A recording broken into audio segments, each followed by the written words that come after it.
Hello there, and welcome to the Terrace Scottish Football Podcast. My name is Craig Telfer, and as you might have come to expect, I am joined by my close associate, Shaughan McGuigan. Hello there. And you know what happens when the John Bobbitt and Lorena Bobbitt of the Terrace get together. Shaughan and I are going to get involved in a tempestuous relationship. He's going to cut off my cock. Surgeons will take 9.5 hours to reattach it, and during that period, we might get the opportunity to talk about a bit of lower league Scottish football. I suppose he did go on to have a different kind of career afterwards. Yeah, he became a porn star. Yeah, well, you say star. Got involved in adult entertainment. I don't know how long it lasted, if you pardon the expression. Yes, I mean, his Wikipedia page, I described the relationship as tempestuous. I think he really was a piece of shit. So, I mean, I would say if you are going to accuse me of finding light in tragedy, you try to come up with these intros every week. It's very, very difficult. It's very, very difficult. Without knowing too much about him, did he get what he deserved? Because that's quite harsh. That's quite harsh, cutting off a penis. It depends on who you ask. Well, I'm asking you. What I was going to say, what punishment deserves somebody getting their cock cut off? But then there's probably tons of things. Like if you ask Jim Spence, swearing at a police officer. He is. He's quite a person. He's lost the run of himself. Interestingly, as a pie and bubble thread now. Yeah, I mean, it's incredible to think that just like somebody who was once seen as like a genial old sports reporter has just become completely radicalised by what is in his For You tab. Aye, just somebody who was quite good to talk about Dundee has now lost the run of himself. Yeah, just. But the good news, dear listener, the good news is that Elon Musk in his wisdom decided to revoke the block button from Twitter. So if you follow me on social media, you better believe I'm going to be back screenshotting Jim Spence's bio updates there, checking on his page several times a day. Is he still changing his bios? Occasionally. I think, well, certainly the last one I checked was used to be left until the left left the left, which is quite clever when you think about it. Well, you say that. Yeah, I mean, if you disagree by somebody being like kettled and then tasered by 6 police officers, if you don't agree with that, then you're one of the wokerati. It very much feels like he's suggesting that the left have left him rather than he's left the left, though. So which is nonsense. That's certainly one way of looking at it. But nevertheless, we could be here all day laughing at that man's fetid opinions. But we're not going to do that. Instead, you're going to listen to our fetid opinions as we focus on this is your usual podcast. We're going to focus on games in the Championship, League One and League Two. It's going to be a lot of fun. This is our patented 3-game show. Yes, it is patented. And you'll also be getting a fair share of Wraith Rovers and Stennisweer and Falkirk, because they come up all the time now. And of course, Inverness Caledonian Thistle. I mean, I don't know about you, Shaughan, like seeing all the stuff that was coming out today, I was just like, I'm trying to balance actual work with trying to write down notes about Clyde's new manager and Duncan Ferguson leaving Cali. I couldn't keep up, so I was working from home today, but there was points where so my manager's called Sam, and she was like messaging me to say, can you have a look at this? Can you have a look at that? But I was trying to watch Darren Young's first interview as Clyde manager. I was like, well, can you maybe give me 5 or 10 minutes? But I think I've managed to catch up just about. I felt like I was being dropped into a ball pit full of lower league Scottish football, and just as I've reached the surface and gasped for air, somebody just comes and dumps another load of plastic balls on top of me. I'm not complaining. I really enjoy it. I really enjoy it. Before we get going, Shaughan, how's things? Just check in with you. Really good. Yeah, really good. Thank you. What about you? Yeah, good, man. Good. And I think it's important, now we've checked in with one another, it's important, as we tend to do, is kick off with clarifications and corrections. And usually there's none this week, which suggests to me 2 things. One, that we were absolutely flawless in last week's show, or more likely, nobody was listening. Nobody cared. Yeah, that's more likely. Definitely think it's more from option B there. But Shaughan, I know that someone got in touch with you about the Partick Thistle stream. You had bought it last week for the match against Falkirk, and someone got in touch with you to give you a bit of an update as to what's going on.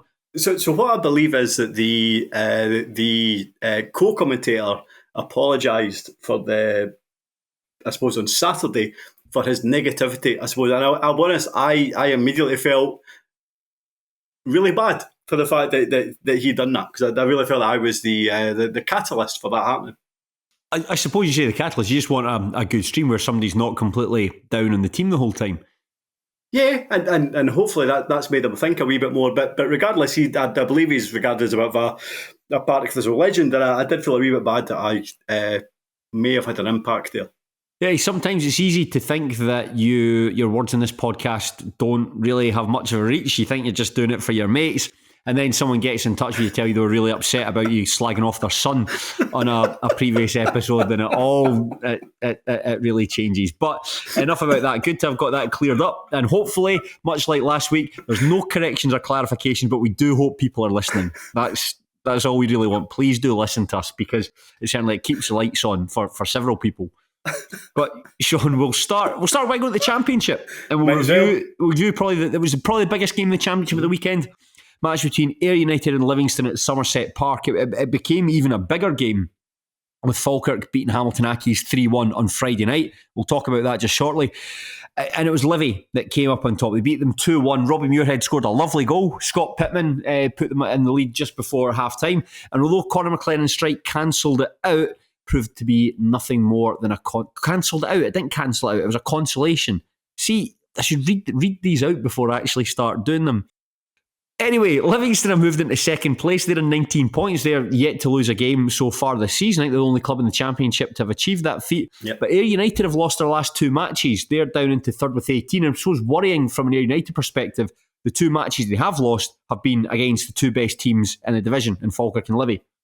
Yeah, and I suppose that this game was a good example of where both clubs are at this moment in time. So in terms of what Livingston are good at, I suppose, and what they have demonstrated this season is they are clinical in front of goal, which is obviously a good thing. I very much got that impression from the highlights of this game as well. And they are resilient in terms of if a team is putting them under pressure, they have a back four and a back line that can deal with that. Now, those are obviously positives, and I suppose when we get into it, maybe a wee bit more when we talk about Livingston, we can maybe get into that kind of further discussion, I suppose.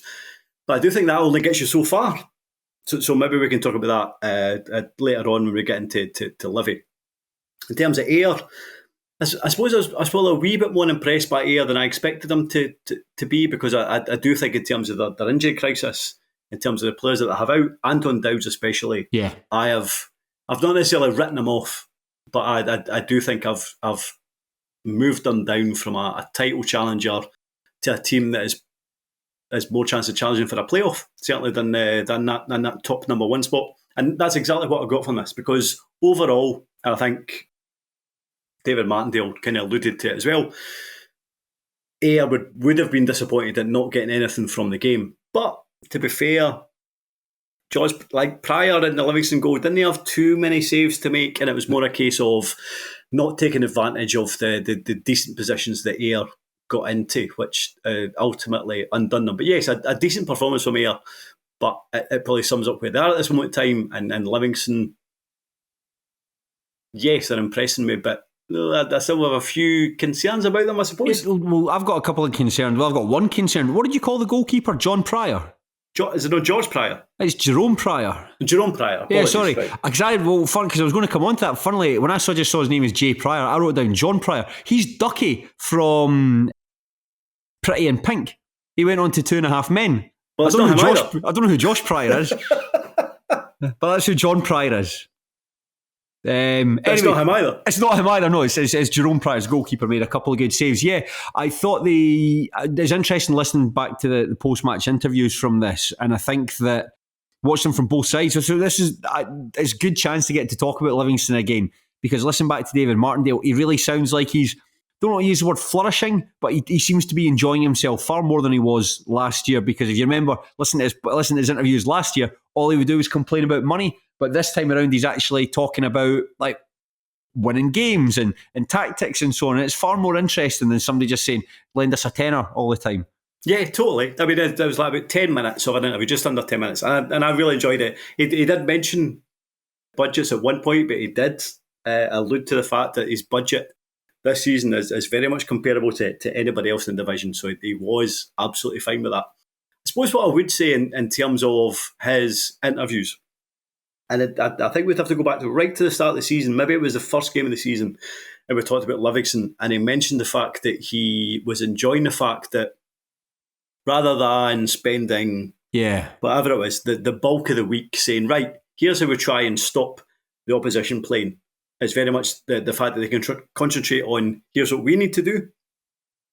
I'm still not entirely sure that I believe that is what they're doing, though. Like, it feels like a lot of the game is too much of the game, I think, from a Livingston perspective, is taking place in their half of the pitch. And as much as they have a defence that can deal with that, I do think they have a number of players, like a lot of good attacking players in that team, but they can spend more of the game in the opponent's half of the pitch, if that makes sense. No, so I don't know if I totally agree with or I buy into the fact that Martindale is not bothering about the opponent, because on the park, on every Saturday, it feels like they are. I haven't. The only time I've really been paying attention to Livingston beyond the scores is when we're doing them for these podcasts. I think this is the second time we've spoken about Livingston, and going by going by Martindale's interview, going by Scott Brown's interview, going by Frankie Musonda and Ryan McGuigan speaking after this, I think United felt really hard done by, because in that second half I think they had the bulk of the possession. A lot of the play was taking place towards the United penalty box. Sometimes you do get games like that where you can't really create anything. You can't get out. It's just not firing all cylinders. And sometimes you just have to like suck it up and just repel what's in front of you. I mean, I'm going to quote directly from the Livingston commentator. It says, "We had warriors out there. We had lions defending that goal." That's what he said. That's what the commentator said at the full-time whistle. So I think it's just one of those games. And I think there'll be a team who will frustrate people. I'm going to assume that Falkirk supporters weren't too pleased when they pitched up on the Tuesday night and their big light show was spoiled by these like 6'6" guys just throwing themselves to the floor at any opportunity. But as Martindale said himself, there's more than one way to win a game of football, and there is something admirable about a team that can just grind in and do the dirty stuff and do it well.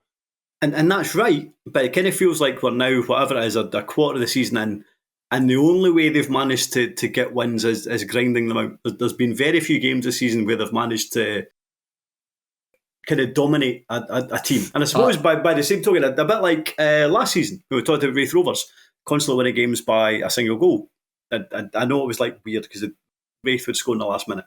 But Livingston seemed to be very much taking advantage of the 2 or 3 chances they eke out in a game and then sitting in. And then defending very, very well. And that's great. If that can last you the entire season, then brilliant. You'll probably win the league. You'll probably get promoted.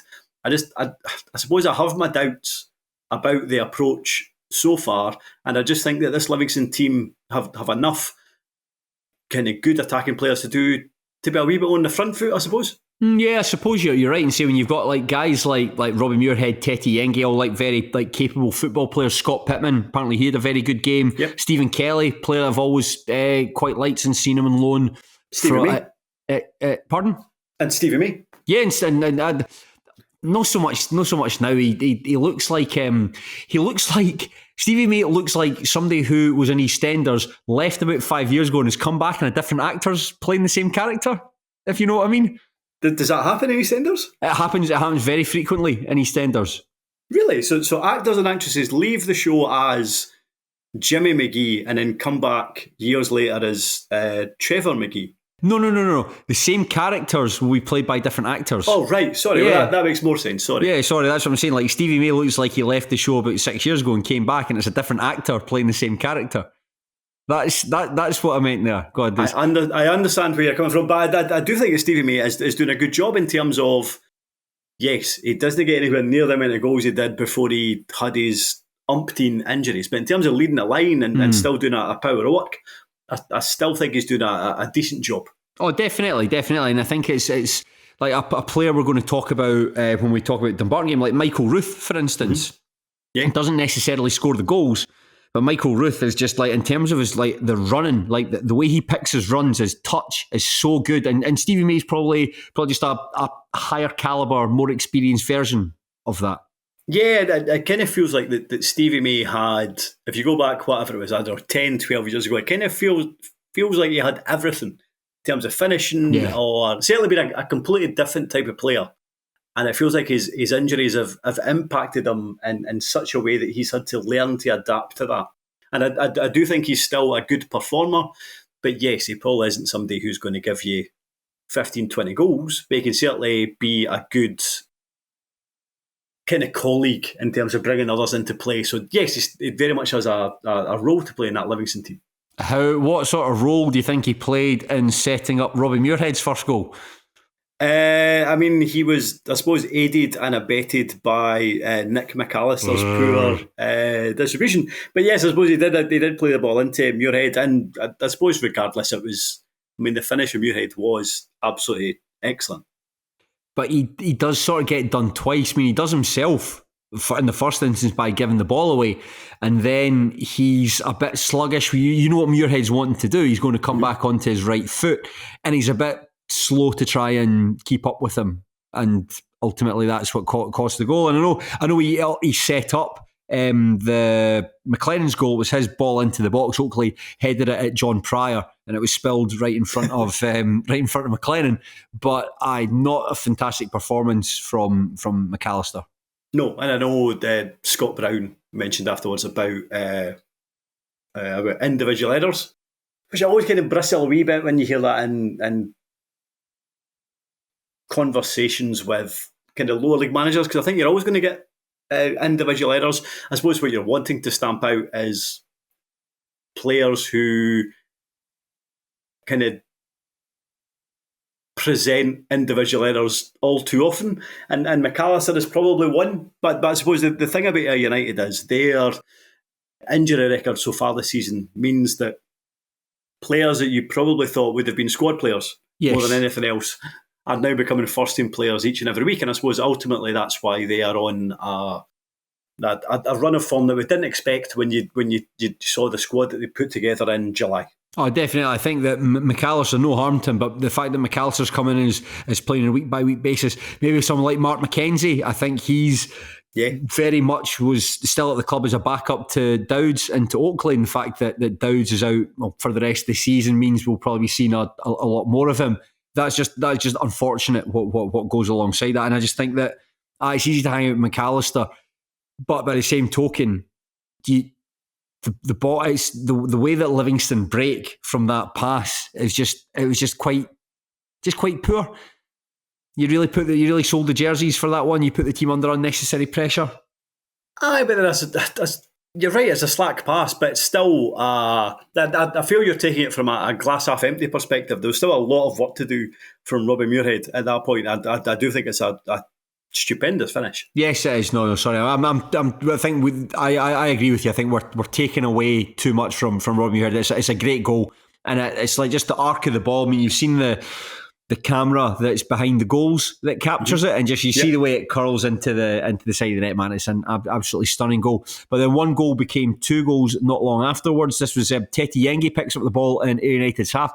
It's a defence splitting pass for Scott Pittman to run to. He runs off the shoulder of Ben Dempsey, I think it is, and slides the ball into the net. And again, this is good from Livingston's perspective, but quite poor from Ayr's perspective. I think it was a really good pass and a composed finish from Pittman. But the same token, I think that, and I don't want to dig out a young goalkeeper here, but Liam Russell looked a bit indecisive. He wasn't sure whether or not to come out and spread himself or to wait for the shot to come in. And I think he gave Pittman the opportunity to control it and finish. And he still had to finish. And sometimes when players who aren't familiar inside the penalty box, they can struggle. They've got too much time to think about it. That wasn't the case here. And I think that, like, with Liam Russell looking as indecisive as he did there, that harkens back to a bigger problem that Ayr have is the number of goalkeepers they've been through this season. I've counted that's 3 goalkeepers, Harry Stone, Jack McIntyre and Russell himself. They've been used at various stages. And I can't think at this stage any other team that's been on to 3 goalies. No, strange from Ayr in terms of not establishing a number one, and I don't think it's particularly conducive to what they're trying to do. I think without hearing it and without necessarily reading it from what I've seen in terms of comments on Pine Bovril, I think there's a suggestion that Scott Brown thinks that Russell is the best goalkeeper in terms of when he has the ball at his feet. Cool. So in terms of playing it for the back, I mean, absolutely fine in terms of that's the way he wants to go. But sometimes there is just a case of who is the best goalkeeper you have at stopping shots. And I'm not entirely sure that Russell is the one that they have. I kind of feel with Ayr, maybe this season, it's comparable to Partick Thistle last season. But then maybe have 2 or 3 goalkeepers that are all of a similar standard, and maybe none of them quite at the standard that you would want them to be. So maybe they're at that juncture. I'm not sure. In terms of Pittman, in terms of finish, like just somebody who has been probably now a legend at Livingston. I think so, Is that 9 years gone from Bo'ness, I think? Is that right? Bo'ness? Yeah, I think David Martindale came from Broxburn. Yeah, I think it was Bo'ness. Bo'ness. So 9 years now. I think he's at just under 400 games. Always been... I remember one of his first games was at Starks Park. Like he maybe only played 2 or 3 games for Livingston. I was like, well, how good... And I'd heard good things about him. I was like, well, how good can he be if you're at Bo'ness until that point in your career? I remember nobody that day could get the ball off him. And he's so good. Like in terms of calm, in terms of just like kind of brushing off a challenge, his range of passing is excellent. And I suppose by dropping down a level, as obviously Livingston have, he's now kind of 32 years of age, but his ability now to kind of get ahead of the forward and now finish, because I think he's on about 5 goals for the season and then set up another 3 or 4. But I know there's been a lot of talk about kind of Brad Spencer and Dylan Tate, and rightly so, but I do think that Scott Pittman is, in terms of the best midfielders in the Championship, he might be in the equation at least. I always remember, I think it was Simon Ferry on Open Goal, or maybe it was an Open Goal or Twitter, Simon Ferry talking about Scott Pittman, and I always loved the expression he said, like, it's like trying to man-mark a racehorse. I just thought that's classic, because it's quite a vivid description of trying to hold on to. But Scott Pittman, just a terrific career, and you're right there. Livingston won't have many legends. I think they'll probably a lot of like cult heroes, guys that flitted out. Obviously, guys like David Fernandez and so on, and Javier Sanchez Broto, like amazing players and guys who never in a million years you think would be there for a long time. But he has someone that's got the longevity and maybe could have played higher at points in his career, but looks like he'll finish Livingston legend, probably going to coach the club for the club as well once he finishes up. So very good for him. I'm just trying to think if there's anything else to say about this match. Conor McLennan's goal, there's not really much to say. John Pryor spills it right at his feet. One of the things interesting to say, like on this, we've spoken about Falkirk. We've spent a lot of time in this podcast talking about Falkirk over the past couple of weeks, and again, rightly so, because they've had an absolutely phenomenal start to the season, and they're, I'd say, pound for pound, probably the best team in Scotland to watch at the moment. Yep. David Martindale was asked in his post-match interview if Livingston have flown under the radar, and he said that a lot of tension on Falkirk, a lot of tension in Ayr United. Livy perhaps should be seen as title contenders as well. No, I mean, I totally agree. So I thought Livingston would have been title contenders at the start of the season. I do agree that they're probably under the radar compared to Falkirk, but that's just because Falkirk are a kind of swashbuckling side who have swept teams away at points. Just look at Friday in terms of like that Hamilton game, 3-0 up, could have been more. And as much as they came under pressure for kind of 10, 15 minutes at the start of the second half, again, could have extended their lead towards the kind of tail end of the game, and obviously had that game at Celtic as well. So that always gives them more of a lens in terms of media and comments and things like that. And Livingston, I mean, there wasn't that much of an attention on Livingston in the top flight, never mind in the Championship. But I do think they have a strong squad. I think they have a good manager. You saw the 0-0 game at Falkirk about whatever it was 10 days ago or a week ago. Yeah, like maybe they got the rub of the green, and maybe Falkirk should have had a winner. I don't know if the ball, I think it was cut back and then tapped in. I don't know if it went out. Suggestion seemed to be that it went out for a goal kick. I'm not entirely sure. But regardless, I do think if you go maybe 4 or 5 weeks, the suggestion was Ayr looked good, Falkirk looked good, Livingston might be there or thereabouts. I just think that certainly in terms of Anton Dowd's injury, him being ruled out for the rest of the season, is a bit of a killer, because I think what their forward line, and indeed maybe what their entire team was built on, was George Oakley being a bit of a bruiser and a bit of a bully, and then Dowd picking up the scraps and being the finisher. They don't have that anymore. So they just have a bit of a bruiser, and that's about it. Whereas Livingston probably have a good team, and I've already said, can kind of scrap to victory and kind of eke out wins. I do think they'll need more than that as the season progresses to keep up with Falkirk, though. Yeah, I think just going back to that point, when you kind of look at Livingston's constituent parts, when you've got a huge backline, that's classy. Michael Nottingham, I think Martindale said, was playing at right back, which helped big when they started having to deal with balls into the box. They can deal with that form. But yeah, when you've got that many like nimble, like technically good players, you might want to play more to their strengths instead of just booting it long all the time. But there is, as Martindale says, there's more than one way to win a game of football. Up next, Airdrieonians taking on Ayr United. You would imagine Scott Brown would be looking at that Airdrie game as a perfect opportunity to pick up 3 points. I mean, they really should. I mean, if they're genuinely serious about going up the season, and this is a game that they really need to win. Did you know something that actually you were talking about? If there's anything else we should mention about Ayr United Livingston? You know, one thing I did like about Scott Brown when he was asked about, I think the interviewer was trying to ask him about a contentious decision. I don't think I've seen it. I've watched a tackle just in the touchline. Yeah. So I watched Ayr United's highlights. Watched Livingston's highlights. I don't think it was on Livingston's highlights either. It wasn't Livingston's highlights, no. It wasn't, right? Okay. No. So regardless, he was asked about it, but I really did like Scott Brown's reaction when he said, well, to be fair, the challenge went in. He maybe mentioned something about getting a touch on the ball, but he said something like that. It set the momentum. Livingston went 2 goals up, and you know something? That's how I want my team. That's how I want my players to play. I thought it was a really good way to kind of answer that question.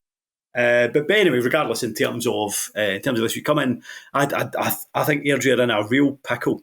I think they're kind of squad wise in a poor place, confidence wise in a poor place. And as much as Ayr have kind of toiled the last week or two, I do expect them to win this one. Yeah, and Livingston are taking on Wraith Rovers. Livingston to win. Just very, very briefly, a draw at the weekend against Queen's Park. How was it? So it's so weird. One of my pals mentioned something to me on Saturday night. It was like, in terms of that performance, because first half Wraith were very good, second half less so. Probably could have had a penalty towards the end of the game, but regardless, I felt 1-1 was a reasonable result. And how the game flowed, that was probably how absolutely fine. And my pal was like, that was the type of result that last season Wraith would have got a win for the game. Yeah. So in terms of playing quite well the first half, fading a bit in the second, and maybe it would be getting a penalty, or like Queen's Park's goal was a deflection that went the other way as Dabrowski dived the other way, or like a lot of Wraith's poor second half performances last season was hidden by those last minute goals. Yeah. So I think what my pal said in terms of last season Wraith were very lucky, and this season maybe they've been a wee bit unlucky, and that doesn't cover everything, not at all. Like they're weaker in the front third. I think a wee bit weaker in midfield as well. Whether the like confidence now, I suppose, is the big thing. Like Stanton might be coming back now. They've signed somebody from Accrington, Stanley, who has a terrible goal scoring record. So we'll see how he gets on once he gets on the sheet. But I think I'm confident about them staying up, but absolutely no confidence whatsoever in terms of trouble in the top 4. Speaking of the top 4, we'll stay in the Championship and we'll talk about the game. Just very briefly, the game was on Friday night where Falkirk beat Hamilton Accies 3-1. Barry Maguire scored an own goal, Kelvin Miller scored a deflected strike, and Brad Spencer scored with a rebounded penalty to give the Bairns a deserved half-time lead. Ollie Shaw scored immediately after the restart, and just when you're thinking, this game is going to be a lot of fun, let's see what happens here, Falkirk just completely sucked the wind out of it. Accies couldn't get back into it, and then Falkirk could ultimately scored about maybe another 2 goals late on. It was I think we both watched this. It was on the BBC Scotland channel. What did you make of it? Again, I suppose it depends on how glass half full or glass half empty you want to be. I do think Hamilton were dreadful. That's what I would just say. on that, Shaughan. So at half time, I tweeted out just saying that I thought that's the worst first half performance we're likely to see from a team all season. Like Hamilton were dog shit, right? Hamilton were dog shit. I tweeted that out. And I got Andy Rodgers, who's obviously played for a number of clubs in the lower leagues, played for Falkirk. He replied to me and he said, "Nothing to do with Falkirk, right enough. You're one bitter clown of a man." And Andy, I hope you're listening, because I just didn't have enough characters. I ran out of characters and I had 7 left. And I suppose what I was taking, I think that maybe, as we mentioned about Falkirk being so good to watch, you almost like, you're used to how good they are when they move the ball. And I think what I was perhaps taken aback a bit with was just like how just Aki started like just going in for tackles they were never going to win. I think 2 players got booked just before the interval. They were giving the ball away. Just looked terrible. That's where I was coming from, because it's not often you see that. And yes, Falkirk were excellent, but Andy, give this podcast a listen. I mean, I think that I've been uniformly positive about Falkirk over the past 18 months. I can assure you of that. I know you said you're running out of characters. In fairness, you can reply to your own tweets. So you could have extended the tweet, I suppose. By that point, my girlfriend had come out with pudding. So yeah, that's what we do on Friday nights, listeners. We both kick back and watch some lower league Scottish football. Because I'm not much of a pudding person, so what do you have for pudding? Oh, Häagen-Dazs with crushed Maltesers over the top of it and some cookies. Oh, that sounds nice. And so had you already had like a starter and a main, then a dessert? No, just a main course and a pudding. Right, okay. No, that's fine. But nevertheless, so when I'm seeing these tweets coming, I can't be like, sorry, I can't have pudding. I need to reply to these people who don't like me for not mentioning Falkirk. Falkirk were very good though. Falkirk were excellent. Yeah, please, let's get on to Falkirk. They were. And so like 3-0 at half time. Could have been more. I did wonder. I was like, oh, right, okay, Hamilton never got a goal back right this second half. Is it game on? No, nothing of the sort. Maybe 10, 15 minutes at the very most, Falkirk took the sting out of the game, and yes, could have extended the lead. And that's what's so good. Like guys like Brad Spencer, Dylan Tate, I think the 2 best central midfielder partnership in the Championship, definitely. And I think they could probably give teams further up a bit of a run for the money. Yep. That's what they are so good at, just in terms of slowing the game right down, forcing Hamilton to come onto them. Hamilton pressing them. Oh, there's the ball just passed away there. It was like playing with a puppy. You know, you can just taking the piss out of it a little bit. But that's because they are so good. And you know what the game looked like? The game looked like a lower league team in the Scottish Cup taking on a team from much higher up. Yeah. That's what this game looked like, just off the pace, and just that lack of quality just turns into aggression, and it's like channeled the wrong way. That's what the feeling I got from this one. Yeah, totally. And I do think that in terms of Hamilton, I think on paper, I would say on paper they have a decent. There's probably a starting 11 there that should be okay for the Championship.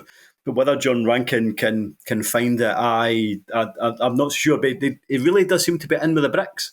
So as much as he doesn't seem to be carrying much faith, I suppose, with the fans, I'd be surprised if even if they were to go on a really poor run. And to be fair, they've done okay, I suppose, this season. But even if they were to go on a poor run, I think Rankin has got a lot of credit with the board at Hamilton. Yeah, probably. I mean, he took them down, but then took them straight back up. So job done in that regard.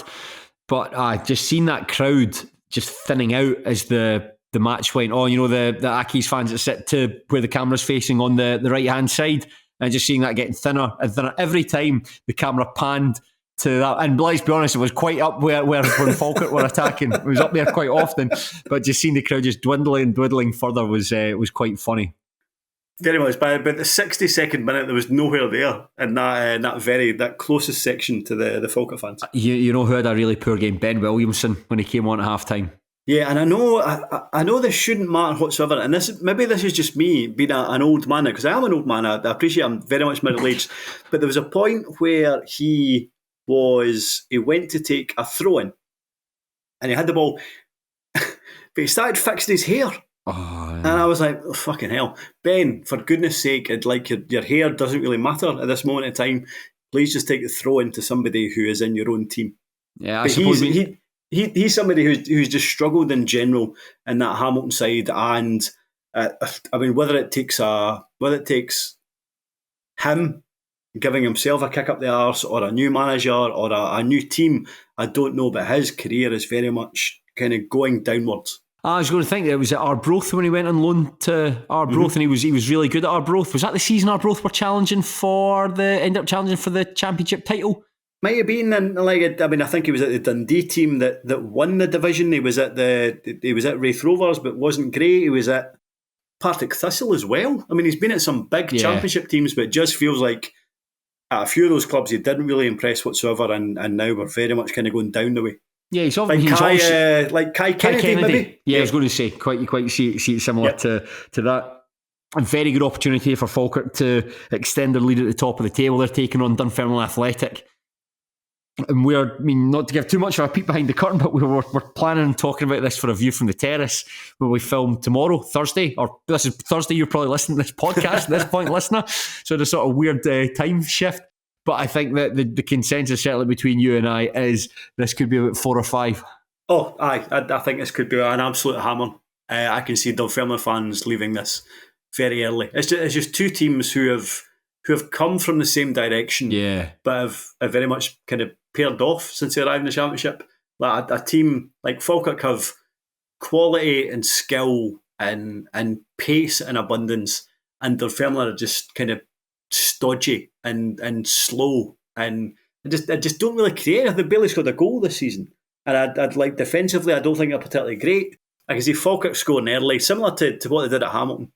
I can see them scoring early and not really, because they're at home, and I think already it's a sellout. So whatever that is, 6,000 or 7,000 home fans, they won't allow them to let up. Yeah. So I can see this being 2 or 3 at half time, and then 5 or 6 at full time. I can see it being an absolute hammer. Yeah, just thinking when they both, obviously a year apart from one another, but both winning promotion to the championship, and just that season had like such a galvanising effect on the clubs. And I know that Falkirk are like a year behind, if you know what I mean, but they've just very much ridden this wave that they're on just now, and have gone from a team you think, I think they'll finish in the top 4, to thinking, well, I actually think they're going to win the division now.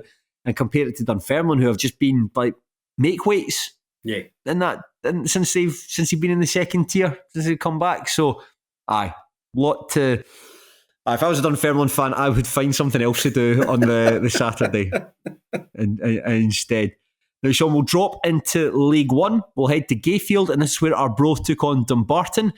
And Dumbarton won 3-1, their very first victory of the league campaign so far. Well done. Tam O'Brien might have put the Licties in front, but Carlo Pignatello, or Carlo Pignatelli, as the commentator described him, an own goal from Dylan Smith and a late strike from Finlay Gray gave the Suns their first victory of the season. Now, Dumbarton, I was going to say, I've got my notes. This has been up. I've not written this prior to at Cali Thistle going into administration. Say Dumbarton prop up the division. They don't anymore. It's very much Cali Thistle that prop up the division.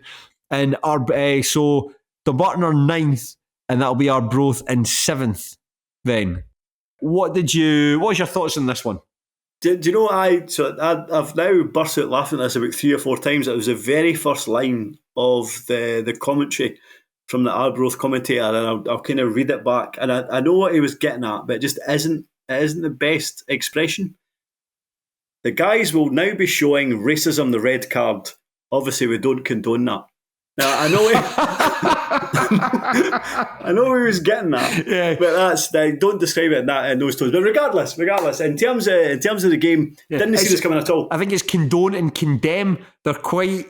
They kind of mean the opposite things, but they sound quite similar. I mean, I'm not saying it is. I'm not saying it is condoning showing racism on the record. I know that he's condemning racism, but regardless, that wasn't the best. So it made me laugh. I knew what he was getting at. See the bit of the commentary. I burst out laughing. It was right at the very end. He goes to ask Keith Watson for his thoughts on the match, and the the highlights just stop. It just fades to black. And I know I know that it's been taken from a stream, so that's why when it's the end of the game, nobody cares. But just the fact that he says, "Keith, what are your thoughts on that game?" Well, and it just fades out at that point. It's a shame because I actually think Keith Watts was like a pretty good summariser for the kind of 7 or 8 minutes. He was all right. Certainly a wee step up for Dean McMaster anyway. Yes, week. Or Suits, as it's been other weeks. I was surprised Suits was able to actually deliver the commentary. Somebody was in a bagpiping next to him as he next to the commentary box. And Disney, I didn't see this coming at all in terms of Dumbarton. I like, what was that? Was it 9? Was this their 10th? 10th game that win? Yeah. So like Stevie Farrell it feels like he's the kind of great survivor of the Scottish lower leagues. It feels like he goes in such a kind of funk that the Barton fans eventually say, right, there's no way we can recover for this. Whether it's been League Two, whether it's been the first kind of 9 or 10 games of this season. And it also feels like it feels like he has a way of playing that he only changes when it stops working. Like it very much feels like he throws things at the wall and sees what sticks. So when you kick off this game again at Gayfield against one of the kind of informed League One teams, and you have Ryan Blair at left back, for example, up against Scott Stewart on the right hand side, who's had such a good season, you're like, my goodness, Dumbarton's going to have a pretty tough time here. But to be fair, like Ryan Blair doesn't really move forward, so Scott Stewart doesn't have any room to move into. So actually, it kind of worked out. It's funny you say that, because having gone and read the match thread on Pie and Bovril about this, and you always really, Fraser Clark's really the poster that you look out for, because he's always very fair, and he gives you a really good insight into the game. So you're always looking for Fraser Clark's post. But just seeing that everyone complain about like Ryan Blair, who's a central midfielder playing at left back, no ambition. What are we doing here? He's nowhere across. Mikey Miller on the other one. This is it. This isn't going to work. But then ultimately it did, because they are just not interested in getting forward at all. They will just exclusively defend.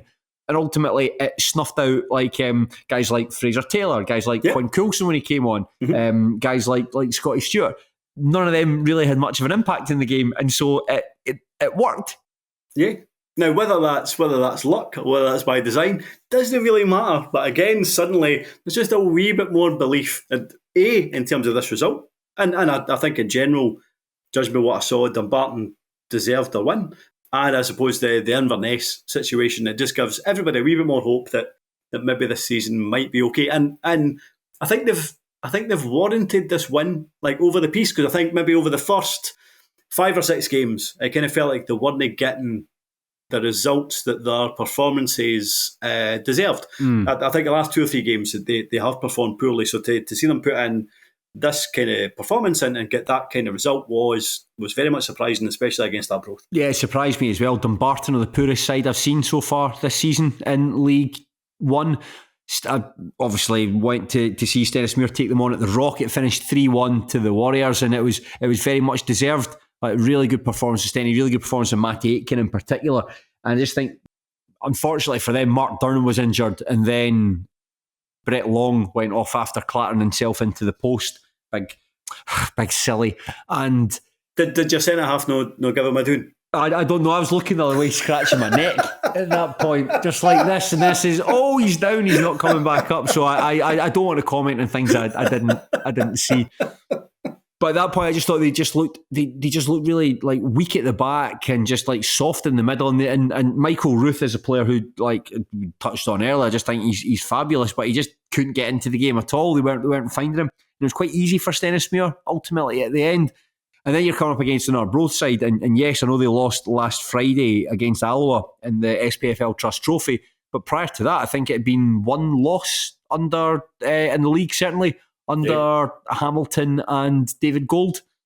So it was all basically the teams were trending in very different directions, and so for Dumbarton to go there, and then certainly if you go by Colin Hamilton's post-match interview, thoroughly merit the win.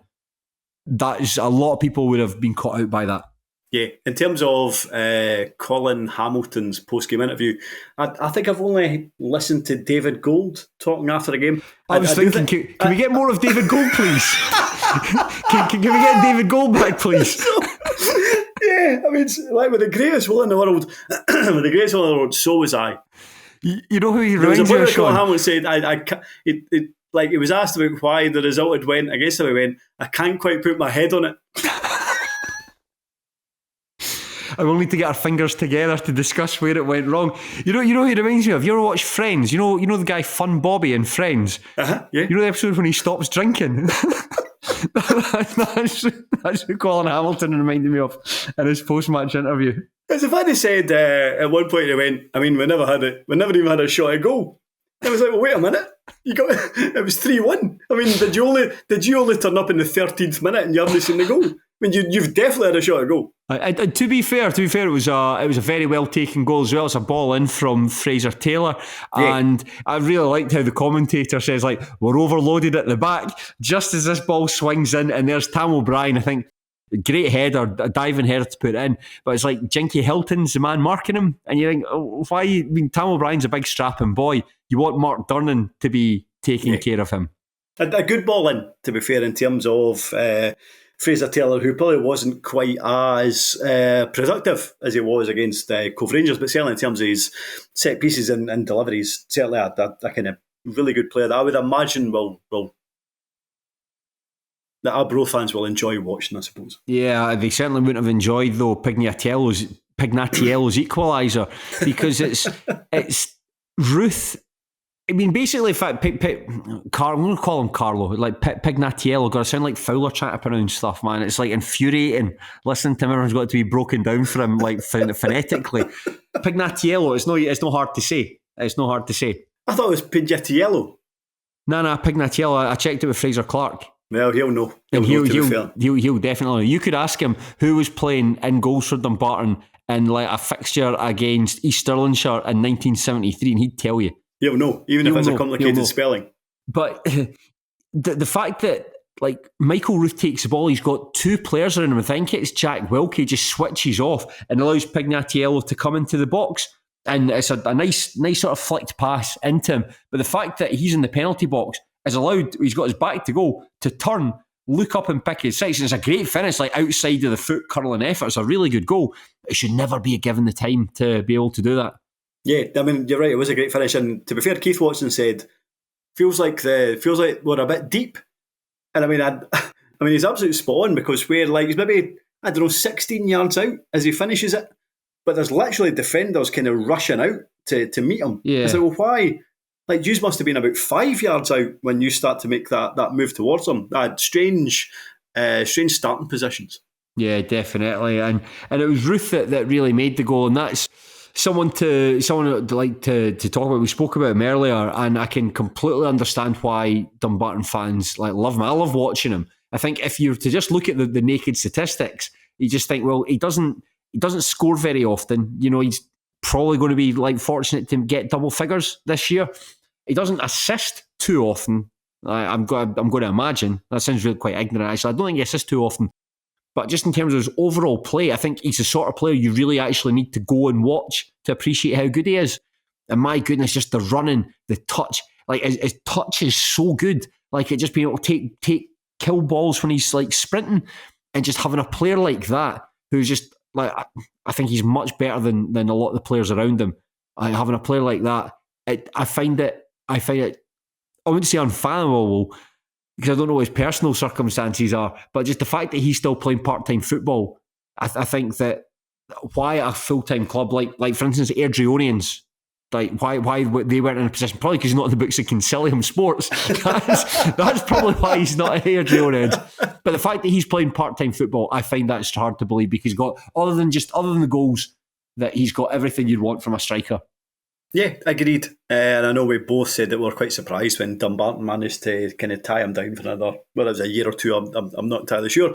I suppose maybe his goal-scoring record and maybe his assist record might kind of turn potential full-time suitors off, but regardless, you're right, in terms of the work that he goes through, the fact that he will kind of work the channels and tie up a couple of defenders when potentially a colleague then finds space that he can pick out with a pass. You're right, I think he can play full-time football, but I wouldn't be surprised if he still finds a full-time club at the end of this season. regardless of what his figures are at the end of this term. Like, based on what you're saying, if you just look at goals, then Blair Henderson should be playing for Scotland. He takes a mean penalty occasionally. That's Shaughan McGuigan logic there. Is there anything to be said about the second half? It just like the highlights weren't especially clear as to a pattern of the game, but it's the own goal. It's ball swung into the box and it seems to hit off like Dylan Smith just on the line. I think that the goalkeeper Aidan McAdams could have done a wee bit better there.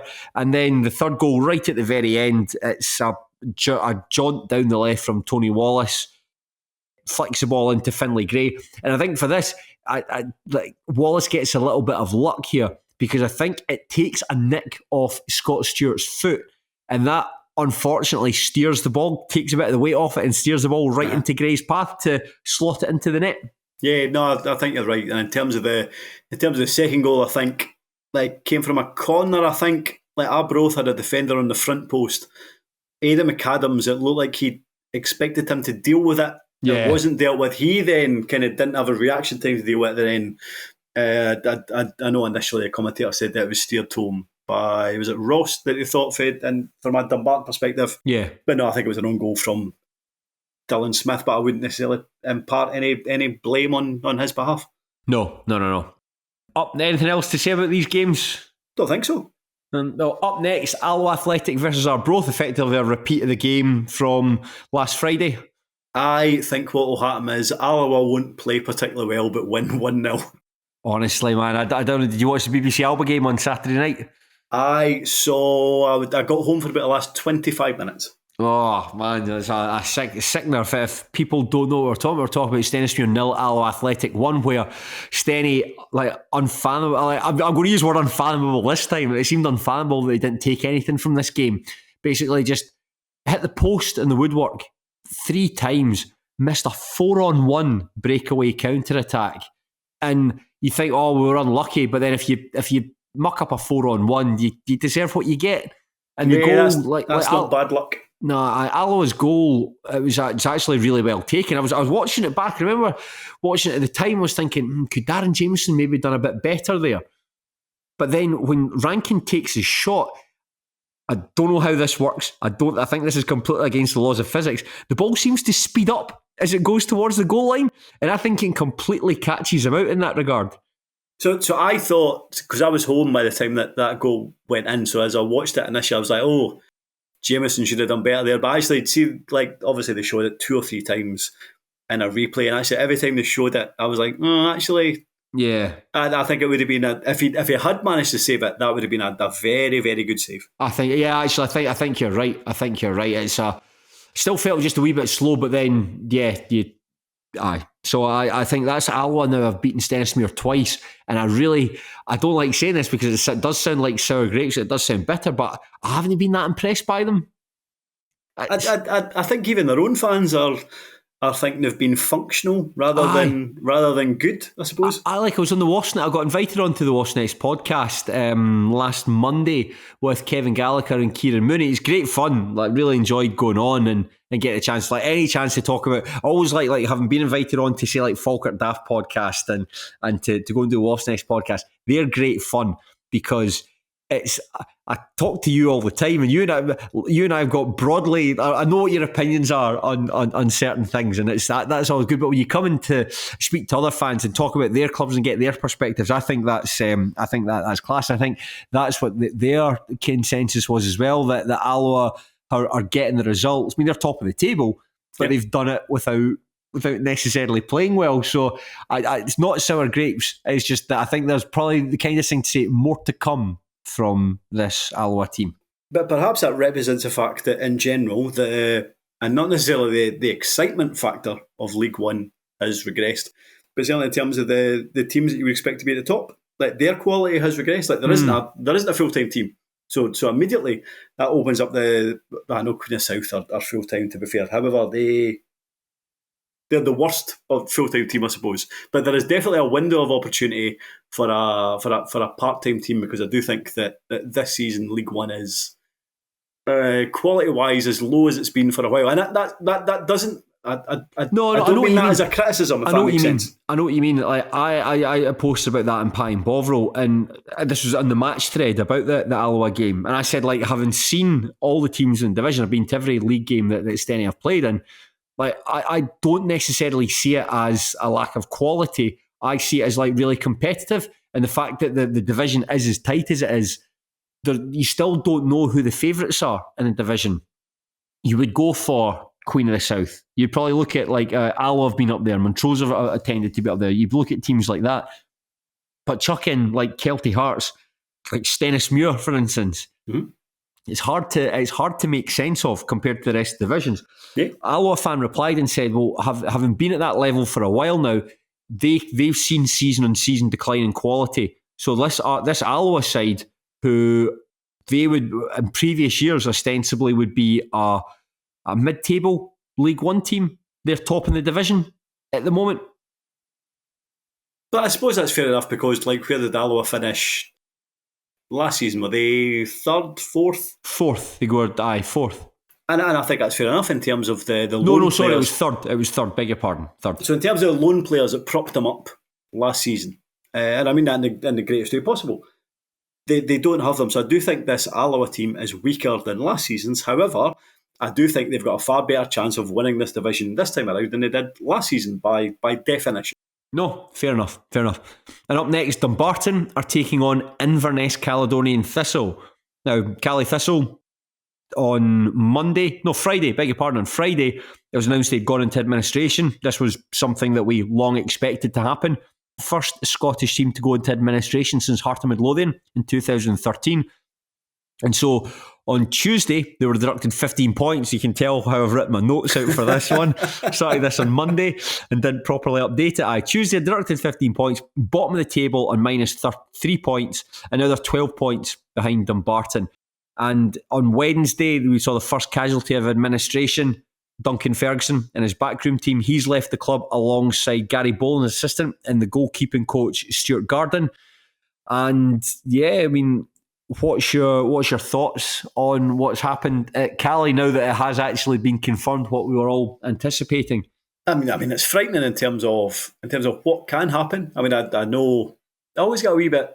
I kind of bristle a wee bit when I see kind of comments on like Pie and Bovril and they say, "Oh well, Inverness, they've been cheating, like they've been spending money that they can't afford." That you can look at most clubs in Scottish football.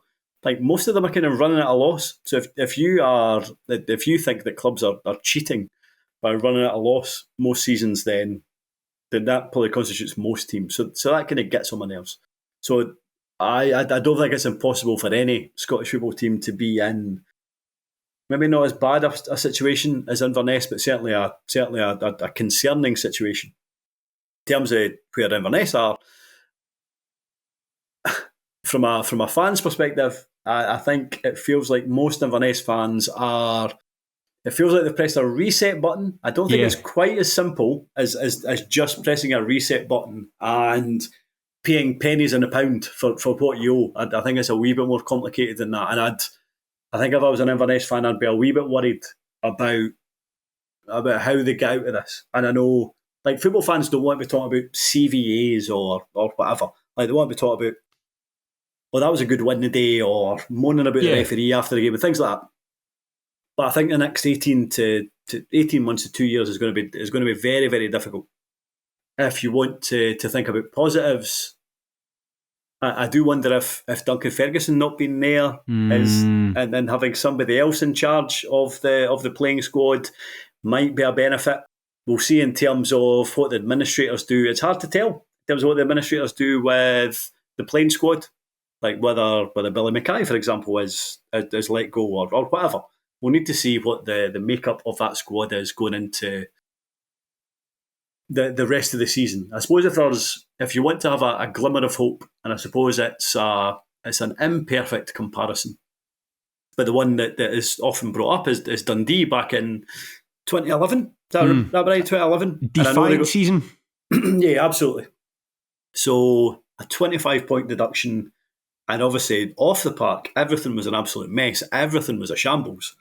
But the fact that they didn't just stay up in the second tier, they they thrived, and the fans, I suppose, look back on that season as with a kind of sense of pride and satisfaction, I suppose, rightly so, based on the results that they achieved after going into administration. So if there is, I kind of hope it might be that kind of example. But I do appreciate that Dundee had Lee Griffiths for a quarter of a season and Gary Harkins, but League One is a poorer league than the second tier that Dundee were in. So we'll see what happens. But obviously, it's, I mean, in terms of people affected, people losing their jobs, people losing out on their money, it's a dreadful thing. Yeah, I mean, I know that was the fans, or certainly Alan Savage's preference was to go into administration, but always just like it's not nothing you want, never anything you want to happen, but just think that people like you say, people losing their jobs and creditors getting, I wouldn't say diddled, but you know, I mean, like they're not getting what they're owed in full. That's a sad consequence of administration. But Duncan Ferguson, had been in the job for just over a year, and I think it was probably inevitable. I think he knew himself that it would come, given that if he's the highest paid manager outside the top flight, ultimately had to take a pay cut when the team were relegated into League One. But Ferguson said that he's done the very best he can for the club and for his players. See if I was, and maybe I'm just reading too much or listening too much into it, I suppose.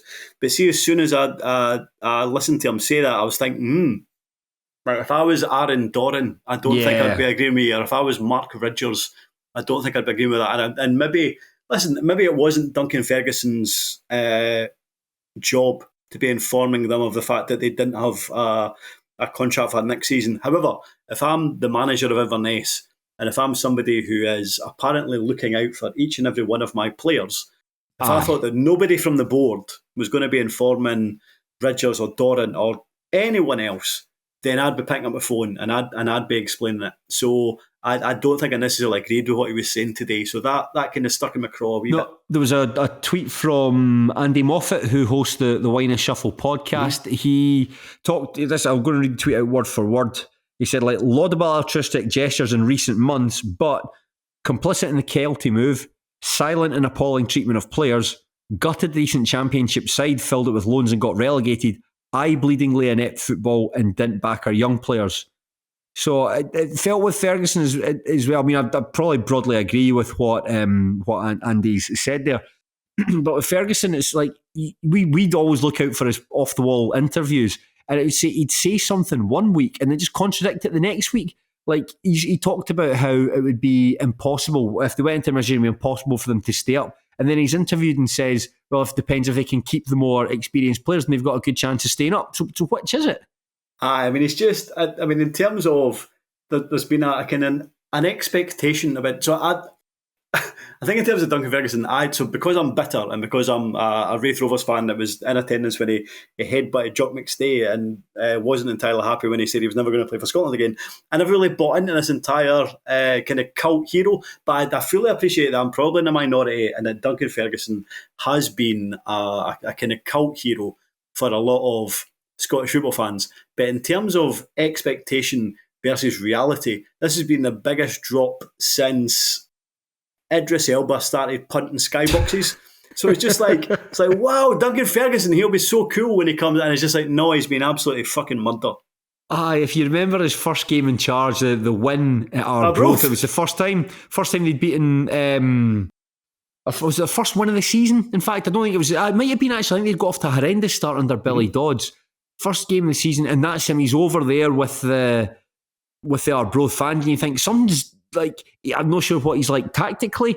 I'm not sure what his coaching's like, but just in terms of a galvanising effect, like using that personality to good use. And then you would never have thought, if you'd have told Cali Thistle fans, wow, I can't wait to see what happens with Duncan Ferguson in charge, they would never have believed you if you'd said this is where you're going to be in 12 months' time. It's been awful, absolutely awful. I hope he now goes back to being a coach, because I think that's like a youth coach or whatever, or punting videos on Cameo or something, but certainly not being a manager. Yeah, I think that it's a small body of evidence, but it's not a particularly favourable body of evidence. Been relegated with Forest Green Rovers, and then relegated with Caley Thistle. And yes, don't know what the circumstances were for Forest Green Rovers, but you could say at Caley Thistle, yeah, the club were in a funny place, going through money. The squad wasn't great. I had to sign all these loan boys from down in England and so on. You could spin it that way. But if you want to look at it on purely face value, you've been relegated, you had 2 jobs, and relegated in your first year with both of them.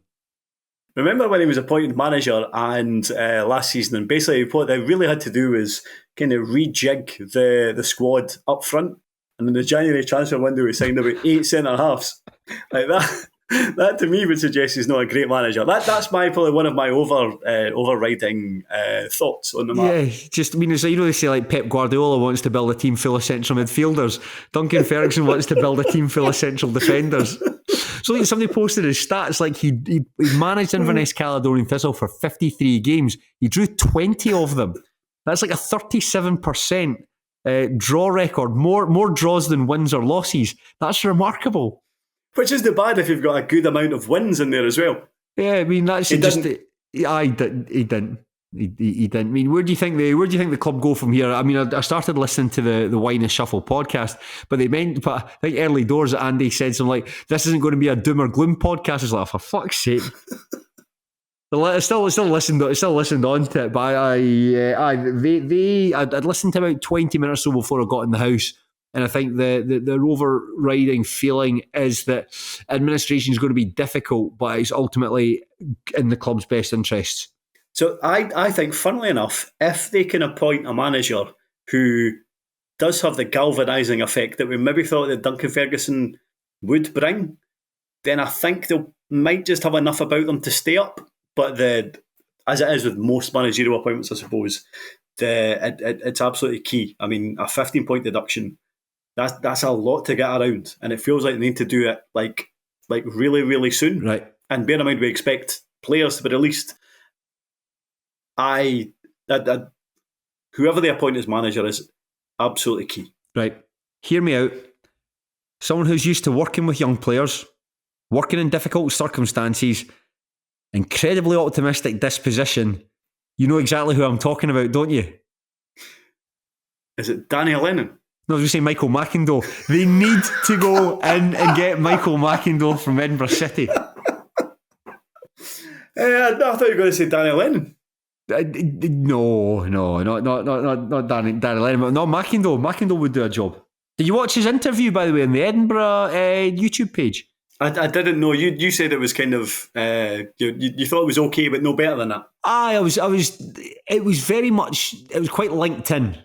I'd say that it was quite LinkedIn, talking about plans, and certainly if these plans come to fruition, then I think Edinburgh I've got a good future, just in terms of what you want to be as a club. I think that's something the club have struggled to have in the past is like roots in the community.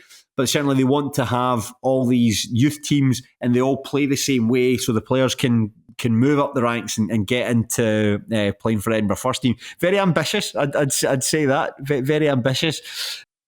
But I always think that's nonsense as well, because like see this whole kind of idea where the youth teams play the same way as the first team, so it's easy for these players to kind of move their way up.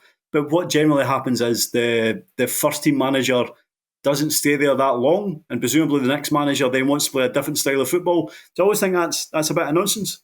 Unless Michael McIndoe signed an 8-year contract with the club and he's going to be there in perpetuity. I'd be content with that, to be fair. I'd be absolutely content with that. You're Michael McIndoe pilled. Oh, 100%. I saw they lost at the weekend. I think we had predicted it. I mean, if you're going to go to the worst possible place to go and try and play football is at Bonnyrigg, and I think that they'd gone there. And I'd said this as well, it's not often we get things right, but I think they said they've got an 11 that the manager can trust, and as soon as you move away from that 11, the structure of the team gets compromised, and I think that's what happened there. When I saw Lewis MacArthur wasn't playing, I thought, well, this is going to be one of probably the tallest player in the team. I get it, but at Bonnyrigg, it's asking for trouble. And as ever, like, the park looks terrible and the conditions look terrible and they struggled with set pieces, so yes, I kind of expected it to be a wee bit after the Lord Mayor's show, and you're right, with players missing, it became even more difficult. Yeah, but we're not here to listen. We're here to talk about Inverness Caledonian Thistle, and I suppose they should finish up by saying that I hope that everyone associated with the club can move forward from this, because I think it'll be a traumatic you said like a traumatic season could be traumatic into next season, depending on what sort of team they can put out. So hopefully the team can maintain their place in the SPFL and kick on and do so in a sustainable way. And this never, ever happens again. Not to them and certainly not to any other club in football, in Scottish football. Wouldn't mind seeing Tottenham Hotspur getting liquidated, but that's just me. I'm Arsenal. That's it. I'm proper Arsenal. Now, we'll finish this podcast by visiting a location that many people believe should be the home of Scotland's national stadium. That's Stirling. It makes sense. It's the most middle part of Scotland. All the train lines go through Stirling. It just makes sense. I remember like the what's the name of the organisation that tweeted it? The SFSA. Yes, and then I said, but like everybody that goes from Glasgow would then have to get a train to Stirling, and then the reply was a very good point. So no, I don't think that'll ever come to fruition. But listen, it's a reasonable suggestion. Surprised you didn't say sorry. That was an intern that tweeted out that we've sacked them. But nevertheless, this is Stirling Albion's 3-1 victory over Clyde. Josh Kerr opened the scoring, but it was cancelled out by a very acrobatic effort by Robbie Leach. But then Dale Hilson and Dale Carrick won the match for the Beanos. This is Stirling Albion's third win in a row. They are now in fourth place. And actually, they've opened up a nice little gap between themselves and Bonnyrigg Rose in fifth. And Clyde are at the bottom of the table. They've taken just 4 points from the last 8 games and they've got 8 points. And the big news coming out from Clyde this week is that Darren Young is their new manager. He had been spotted at the game at the weekend, and in his interview he said he's actually watched a few Clyde games recently, and it felt like this was in the post after Ian McCall departed. Very, very successful career in League Two. You know, he's won it as a player, as he reminded the interview with Alloa Athletic. But certainly from Clyde's perspective, most importantly, he has won the title with Albion Rovers. He has won it with Stirling Albion. And I think that in the circumstances, he's probably the best manager they could have recruited. But I think this is just a very, very good appointment overall. Yeah, I think so. In fairness, I think I said that Ian McCall was a very good appointment as well. But that was probably, I was just thinking by his name. Like, I was just impressed by his name, I suppose. But in terms of somebody who has been around the block when it comes to the 14 of Scottish football, not just as done very well as a manager, but also as a player. And you'll remember more than me, but would you say that certainly on paper, this Clyde team, so obviously won the league with Albion Rovers, won the league with Stirling Albion, on paper, is this the best group of players that he's managed in this division? Well, it's funny. It's something I was going to come on and talk to you about. There was a discussion in Pine Bovril, and obviously, sorry if you've never heard of Pine Bovril, and Shaughan and I keep on referring to it. There was a discussion in Pine Bovril. It was a Clyde supporter that said that player for player, Clyde have got a better squad better players than Stirling Albion, but they're a poorer squad. And obviously, everyone jumped onto that and saying, "Oh, what are you saying that for? That's absolute bollocks." I can see his point though, because if you were to, and it looks bitter. It does look bitter, especially after you've just been turned over 3-1, and it was very, very easy for Stirling Albion ultimately to get the win. But I suppose, like, who would you rather have in your team at left back? Would you rather have? I need to double check who Stirling Albion's left back is. Callum Crane was at left back. Who is quite good, to be fair, but he came back from injury. Callum Crane or Tommy Robson, right? That's probably a bad example then.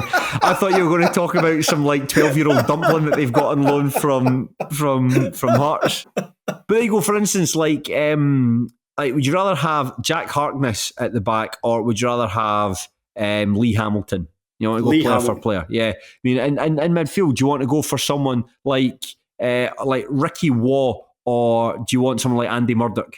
Andy Murdoch. Like James Graham or Jordan Allen? Jordan Allen. Like Ross McGeechy or Jordan Houston? Jordan Houston. You know, I mean, I'm picking probably the most extreme examples out there, but I can see the point that they're making.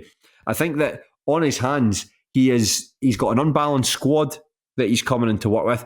Too many similar sort of ball-playing midfielders that aren't really going to get wired in. If you can get Kevin Nichols' number and get him back in business, then absolutely fantastic. But I think, crucially, the players seem really, really down on confidence, really low on confidence. This is something that's been commented on a lot from the people that watched that match, is that the team just looked really down on their luck and just struggling to do the basics that should come so naturally to them. And Young, in his interview, said that all you need is a win. All you need is a win, and then suddenly, because it is, as we mentioned there, we've spent a lot of time talking about Clyde. We'll come on and talk about Stirling and Albion. The division almost seems like it's partitioning into two, where you're getting, there's 5 point gap between 4th place and 5th place. So you're getting that top 4 that are just pulling away. And then it's just like a mush of teams from 5th place downwards. All it takes is a win, and you leapfrog, depending on results, but you get the win, and you leapfrog like 3 teams. So it can be done. The players have got the quality. We've seen that these players, again, going back to Darren Young's interview, I agreed with a lot of it, saying players have played in League One, players have played in the Championship. I just think they need a galvanising force, someone that's going to come in, and you need, like, for someone like Jordan Allen, ball needs to go in off his arse. I know he scored a couple this season, but I mean, like, been from the penalty spot, they've not really been, I wouldn't say important goals, but you know what I mean? If he can put a run together, it just... They need someone like that to come in, and I think that Young certainly is capable of doing it. Is it the best group of players that he's worked with? I suppose you can make a direct comparison between the Stirling team. Maybe better than on paper. I want to say this on paper. Like, if you look at the constituent parts, maybe better than last year. The team that won was Stirling Albion Rovers team. Some pretty good players in that Albion Rovers team. Like a young like Chris Cadden, Ross Davidson when it was in his pomp. Big John Gemmell playing up front for them. Derek Gaston was playing for Morton at that point. But there was some decent players in that team. I don't know to answer the question, but I think this is the sort of squad for a new manager to get his teeth sunk into. I think this is a good project to be involved in. But I do think he'll need to basically reinforce the middle of the park in January. And certainly just in terms of just starting games better. Like the commentators on the highlights mentioned this in terms of the fact that they constantly go a goal down. They're constantly chasing games, and we've mentioned this in terms of Clyde. In terms of when McCall was there, the amount of games where it would get to half time and McCall would make 2 substitutions at the interval because the first half had been so poor. And to be fair, and Clyde's defence, so I think they've drawn 4 league games going into this one. It was 1-1 at half-time. And I kind of agreed with Neil Scally in terms of, certainly judging by the highlights and in terms of what the commentators were saying, it felt like at the start of the second half that Clyde had been okay. Not good by any great shakes, but they'd been okay. And maybe the second goal from Dale Hilson to put Stirling Albion 2-1 up, maybe it had been slightly against the run of the play. But the fact that it was so easy, like the fact that it was so inept at the back there, like the two centre halves, it felt like it was just literally just a long ball forward from I think Josh Kerr. The 2 centre halves went running for it. I felt like there was no communication whatsoever. Yeah. They kind of clattered into both themselves and the Stirling Albion player, and then the ball just ran forward for Dale Hilson, who had not an easy finish because it had a lot to do. It's a really good finish. Really good finish. I think he finished it from the edge of the area. Yeah, but it was made easy for him by ineptitude at the Clyde backline. But they just, every single week, they seem to start games terribly. And I do think that Young will fix that. And I think it's a very, very good appointment. I suspect, at the very least, he'll take Clyde away from the drop zone. But then, to be fair, I think I said the exact same thing about Ian McCall last season. So who knows? Yeah, I'd expect the same. I think the impression I got from McCall, I think the good signing at the time, like, and I think a lot of people were like, "Wow, Ian McCall's back in business and he's managing Clyde. That's a bit of a coup." But then if you're only used to like managing on a full-time basis, I think like working part, especially that stage in your career, not everyone can adapt it. It is very different from full-time management, and I just don't think that it suited him. And I think he became frustrated by it, and that frustration like led to fans not believing that he was taking all that seriously. And I don't think that's the case. I would never think that's the case. He's like a proud man, somebody who wants to do his best he can, and it just didn't work for him at Clyde, despite all the advantages he had. And I think it's, even though I'm trying to mitigate for it, it has to go down as an enormous failure. Like, you get a bit of a pat in the back for being able to guide them away from 10th place last season, but no other team in the division had the finances and resources that he did to turn that team over. No one else did. And for you only to squeak, I think it was 8th place they finished, ultimately the end on the second from last day. It's nowhere near good enough. Nowhere near good enough. It came into, and you think you had high expectations this season, all got a bit carried away with the win over Partick Thistle, and then now this is what we are where we are. So I think McCall's time just a load of slop, really. Mm-hmm. No, you're right, and I think when you kind of listen to him after a game, and I know you can always put too much weight into it, and maybe just because what he's saying in front of the cameras doesn't necessarily translate into what he's feeling or what he's saying in the dressing room, for example. But didn't he always give off the impression that he was passionate about it? And I'm sure he was. Yeah. But that's not the impression that you got, and I suppose that's what the Clyde fans go on. And see, because of that, I do wonder if, like, see when a lot of managers leave a club now, the statement that will get put out was it was a mutual decision, and like most times you think, well, it probably wasn't. You probably got rid of him. I do wonder if in that situation it was a mutual decision, and if Ian McCall just thought, I'm not entirely sure. I am the man to take Clyde forward. So maybe in that instance it was a mutual thing rather than him getting the elbow. Yeah, I think you're right. Actually, I think you're right in that instance where they just had a conversation after that match and just like, I'm not really enjoying this, and say, well, we'll get someone else in. Sound, no problem. We'll crack on. But it says a lot. We talked about like Clyde's squad building and how like the poster in Pine Bovril talked about like Manchester United team under Louis van Gaal, and some were laughing, but it's sometimes you use like big football to help make comparisons with stuff that's going on in the lower leagues. And he talked about the team that had like is it Robin van Persie, Shinji Kagawa, Angel Di Maria, like all fantastic players, but they just couldn't cohere. They just couldn't cohere in this team. And the fact that like Martin Rennie is still playing as often as, I think Martin Rennie's actually a decent player, to be fair to him. I think Martin Rennie's always been a fine player. But like Ross Lyon is still playing. That's like the equivalent of like Harry Maguire and Johnny Evans still getting a run out at Manchester United. All these guys that have been just that you think we should be in the stage where we're similar to what we were talking about with Nick McAllister and Mark McKenzie. Yeah. You think that the club has perhaps outgrown that calibre of player, but yet because of circumstance, you're still having to rely on them. But I suppose it feels like in Clyde's circumstance there is still enough quality players, like players that you feel are a wee bit too good for League Two to overcompensate for that, which would be United don't like. I know what you're talking about, but I'm still very much surprised that Clyde are sitting 10th in League Two. Darren Young called it a false position in his interview, and it's not. Ultimately, it's not. Nobody's saying like, "Oh, Hibs are unlucky to be bottom of the table." Maybe they are actually, because I think Hibs were supposed to be all right against Dundee United. But nevertheless, that's listen to the Big Boys podcast for that. We're here talking about the absolute muck down at the bottom. I think that if they could sign, if Darren Young could sign one player, I tell you, going for Ross Davidson. I think Ross Davidson played for him at both Albion Rovers. I think East Fife, every club he's been at as a manager, he has signed Ross Davidson. So I expect Ross Davidson to join the Bully Wee. Actually, book it. Can someone's listening? Please bookmark it, because that's a shoot. That's what I think's going to happen there. But just one final thing to say about Clyde, because I think it's important to talk about Stirling Albion.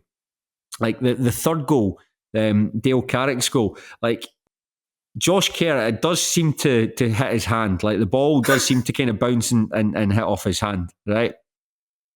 But the two Clyde commentators completely lose the run of themselves. I loved it. Aye, but you know who they reminded me of? They reminded me of the boys who used to do Falkirk TV. You know that, like, where it's like, referee, I'm sorry, but the referee has to be seen that. And it was just I'm sorry. It's like, you sound exactly like the co-commentator from Falkirk TV. So although Falkirk TV has ultimately moved on, it's ultimately evolved past these guys, it's good to know we still have them in spirit slightly lower down the food chain. I mean, in fairness, he did catch it. I mean, he literally caught the ball. He brought it down with his hand, and the referee was staring at him. Did not bounce up and hit him. No, he caught. I mean, it was almost what you know. So what it looked like? It looked like he's some kind of sticky adhesive on his hand, and then he just managed to kind of catch the ball somehow and then bring it down gently. It was just an odd thing, but he definitely brought it down with his hand. And that's the worst thing. It was about like 6 yards in front of the referee, and how the referee didn't stop that, I don't know. But I didn't time it, but there's still a good bit of play before the ball is in the back of the net, and you talk about like the lack of confidence. I think this goal summed it up, because you get an injustice that goes against you, and that's shite. And it can be, imagine in the heat of the moment, it can be quite difficult to, if you've naturally switched off because you think you're getting something, and then you've also suddenly got to get yourself back up again. That, I imagine, that's a difficult thing. But if you look at the speed, you know, when the ball gets, like, Dale Carrick and Adam Brown swap passes, when Adam Brown hits the byline to cross it back, you see Dale Carrick absolutely emptying the tank to get in there to finish. No one matches that. No one shows the same, I know it's an intangible thing, and I don't want to sound like your dad by talking about, he wanted it more, but they just did seem to have that extra edge to go and stick the ball back in the net and make sure of the points. I do always think of like a forward will bust their gut a wee bit more than a defence. In terms of, if you're a forward that wants to score a goal, there probably is a wee bit more determination than a defender that wants to stop a goal. Just in general, I do think there is. I thought what was interesting was, bear in mind this had come, whatever it was, 10 seconds after the incident with the handball. No Clyde player seemed to care. Like, nobody really went up to the referee to protest or grumble or complain. It just felt like an acceptance, I suppose, from the Clyde players at that point. I think so, and that's if you're stuck in that gyre, as we talked about, that lack of confidence. If you're stuck in that position, then that's the side effects from that there, where there's an acceptance that bad things happen to you, and there's nothing you can do to control it. But like, a really, really good win for Stirling Albion. That's their third win on the bounce. Yeah, and I didn't even really see this coming, but I suppose like maybe as much as it felt like maybe the kind of middle part of this game started to drift away from them, started well, finished well. Yes, maybe Clyde made it a wee bit easy for them, but maybe he was speaking afterwards about how he now feels that this is the team that he both in terms of performances they expected, in terms of results they expected. And he talked about the fact that he's now got experienced players that are now starting to come back. I think he played a friendly against Rangers B, maybe in the week before. Yep. So he's talking about the fact that he's now starting to get players back, and now this is the team which at the start of the season I suppose that he expected to be able to put in the park. And yes, they are certainly showing signs of progression, although they're nowhere near a team, I don't think, a team that could challenge for the title. They certainly seem like a decent prospect for top four and challenging for the playoffs. I think you're absolutely right in saying that the experienced players, because this was a game where the big players contributed. I mean, you look at the goal scorers, like Josh Kerr has come in from Cove Rangers. Then you've got like Dale Hilson, who I thought would be a good signing for them last season. That ultimately wasn't, but he contributed. Dale Carrick contributing. Adam Brown's coming from Stenspear. He set that goal up. Brilliant to see him. I think I was watching his upcoming Brune as when I saw that he had assisted. So that's absolutely fantastic. But maybe they'll be delighted with that. And it just shows that the team, repeating points that we made previously, so this isn't anything new to listen to, but the team does feel like half young guys that have just been built in to fill up the squad, and some like pretty reliable, experienced campaigners. And I think though that because I think they must have like 7 or 8 like really good players in that team, and you go beyond that, you're into like young boys who are still learning how to play their trade. But it's the risk that you take. But a lot of the time, I think you're paid off by it, because guys that will play every week and guys that will contribute. And in terms of guys like that, like Adam Brown will play every week. He's very rarely was he injured when he played for Stennis. We just spoken about Adam Brown in the past. Sometimes you didn't necessarily get the impact you want from it, but should absolutely thrive at League Two and should give Stirling that on-the-ball quality that they need to open up space for the likes of Hilson. I think he'll thrive off Hilson and Hilson's like energy in his running and Carrick's more precise running. I think once they're all up to speed and they build a chemistry, they'll work really well together. And that's exactly what Maybury will want. I think squad building at this level is a really difficult thing to do. I mean, in an ideal world, you would have 2 high caliber players for each position, but it just doesn't work like that. So you've got to go for a squad of about like 18, 19, 20, and there'll be guys that you can hang your hat on and guys that will be able to play every week, and there'll be young guys that you perhaps don't fancy, but can come into a settled team, settled environment, so they're not completely exposed.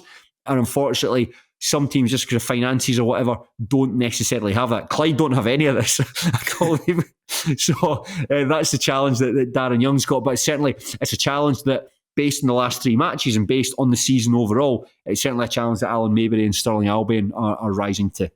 Yeah, and I suppose what they can take advantage of as well is the fact that, as much as we knew or we suspected that East Fife might be up there, for example, because Dick Campbell is the manager, and you suspect them to be able to get more out of that squad, and you suspected that Peterhead would do very well, for example.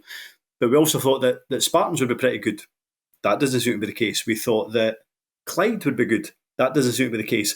So maybe there is 1 or 2 extra positions there that open up for the rest of the division, and Stirling Albion might be kind of ideally placed to take advantage of that. I think so. It's an exciting division, because I think once it opens up a wee bit, and the teams that you thought that are going to be good actually start getting good, then it'll be a lot of fun. But just one last thing to say about Clyde, because I don't know if you saw this earlier today, but Clyde have expressed a note of interest with Glasgow City Council for an area in Hag Hill, just next to Alexandra Park. I've seen the rumours, and there's been basically I've seen everything that's kind of on Pine Bovril. There is a kind of a slight disbelief, I suppose, would be the expression in terms of whether there's enough room there. Well, I can tell you that. So it's just round the corner from my flat. Okay. I think it's a complete non-starter. It's actually an area that I can say that I know with a degree of a complete non-starter. So first of all, it's a really busy road. I think it's Cumbernauld Road. So it's really busy it's just not far off the motorway. So a lot of cars will go in there to go into the slip road, to go into the M8, to go to Edinburgh or go to Stennismuir or wherever. I say Edinburgh, Stennismuir, the only 2 locations that are available. Anywhere. Aye. So that's really tricky. When Celtic are playing at home, that area becomes especially clogged. Like, I've made the mistake of driving back straight from a Stenny game back to the house when Celtic are playing, and you get there and you're like, oh, fuck's sake, and it takes ages to get moving. So then you add in another team, and obviously much smaller level, but they'll still bring traffic and still have attendant traffic flow issues. That's going to be really difficult. And then on that, the third point that you've already mentioned, there's right next to like a pond, like the Alexander Park pond, and there just doesn't look like that much room to develop anything beyond the pitch on. I would say, can you fill the pond in? Maybe with sand, gravel. Come earth. On, mate. Where did it think of the ducks? Well, you can take them. You can move them. Put them elsewhere. Okay, so right. Okay, that's fine. Maybe take them to Crown Point. There you go. Build a pond in Crown Point. Tell the ducks to fuck off there. Take them to Shawfield. There you go. What's happening? Shawfield actually been lying abandoned for ages. That one's, I don't know how true it is, but I read a story that basically there'd been an agreement that Clyde would buy it back off the family that owned it. Is that right? And then they sat, this was a few years ago, and then they sat down for a meal, and whoever was in charge at Clyde at the time offended them so much that they just said no, that this won't be happening. Okay, well that's fair enough. Sorry to hear that move won't be going through. But yeah, definitely the stuff about Hag Hill, I was thinking. Come on. Not going to happen. Not going to happen. But I think that's a lot of talking there. We'll leave it at that. I think we'll just leave it at that. We'll leave this podcast at that. But Shaughan and I, we're going to have to record a Patreon podcast for our subscribers. We ache. We have problems with our digestion, but yet somehow we still create content every single week. Shaughan, we're going to be discussing the making of the 7th season of A View from the Terrace and give you a little peek behind the curtain about how the show's made and the changes that we made as we moved on to this new series. And if you want to listen to it, you will need to subscribe to the Patreon. And for as little as $2 a month, you can access it along with hundreds of other podcasts. Unlike Duncan Ferguson, unlike this Clyde team, that is value for money. And finally, there's plenty of football on the go this weekend. There's some in the SPFL. We've got the second round of the Scottish Cup. If you're going to a game, please enjoy yourself. But unlike Ben Williams and his overall vibe, please just do so respectfully. Goodbye